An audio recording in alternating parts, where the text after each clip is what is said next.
expand the expression 2x, ಇದಕ್ಕೆ brackets ಬೇಕಾಗಿಲ್ಲ, 2x plus -3 whole to the power of 6. So ಈ ರೀತಿಯಲ್ಲಿ ಬರ್ಕೊಬೇಕು. ನೆಕ್ಸ್ಟು ಯಾವ formula, a plus b whole to the power of n. So summation of c, a ಮತ್ತು b. Next ಇಲ್ಲಿ n n n ಅಷ್ಟೇ. Next ಇದು i is equal to 0, i minus I and I. Here a is equal to 2x,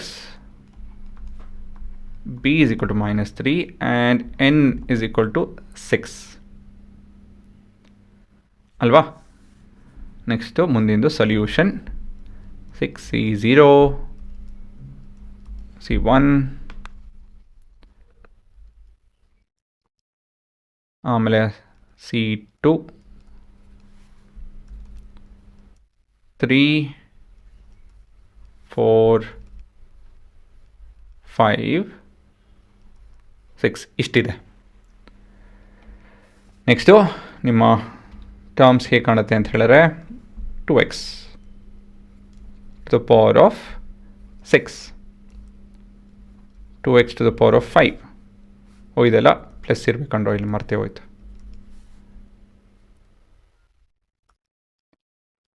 to x to the power of 4. ಸ್ವಲ್ಪ ಈ ಕಡೆ ಹಾಕ್ಬಿಡ್ತೀನಿ ರೀ.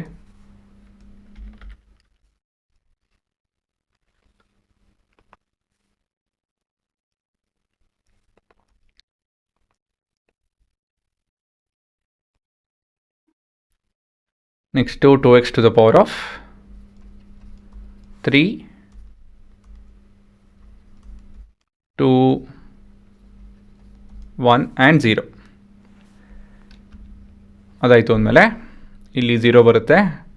-3 to the power of 1, -3 to the power of 2, -3 cube, -3 to the power of 4, -3 to the power of 5, -3 to the power of 6. Next ಇವಾಗ ಇಲ್ಲಿ ಇದು 1 ಆಗುತ್ತೆ, ಇದು ಕೂಡ 1, ಇದು 6, ಇದು ಕೂಡ 6, ಇದು 6 × 5 ಡಿವೈಡ್ ಬೈ 2 ಅಂತ ಹೇಳಿದ್ರೆ 15, ಇದು ಕೂಡ 15. ಇದು ಅಷ್ಟು ಹೊಳಿತಾ ಇಲ್ಲ. ಸೊ 6 × 5 × 4 ಡಿವೈಡ್ ಬೈ 3 × 2 ಅಂತ ಹೇಳಿದ್ರೆ 20 ಕಂಡ್ರು, 20. ಸೊ ಪ್ಯಾಸ್ಕಲ್ ಕೂಡ ಉಪಯೋಗಿಸ್ಕೊಂಡು ನೀವು ಈ ರೀತಿಯಲ್ಲಿ ಕಂಡುಹಿಡಿಬೋದು, ಬಟ್ ನಾನು ಇದನ್ನು ಅಡ್ವೈಸ್ ಮಾಡಲ್ಲ. ಇವಾಗ ಏನಾಗುತ್ತೆ, ಇದು 2, 4, 8, 16, 32, 64 x to the power of 6. ಇಲ್ಲಿ ನೆಗೆಟಿವ್ ಬರ್ತಿದೆ term. 6 times of 2, 4, 32 x to the power of 5 into 3 plus 15 into 16 x to the power of 4 into 9 minus 20 into 8 x cube into 27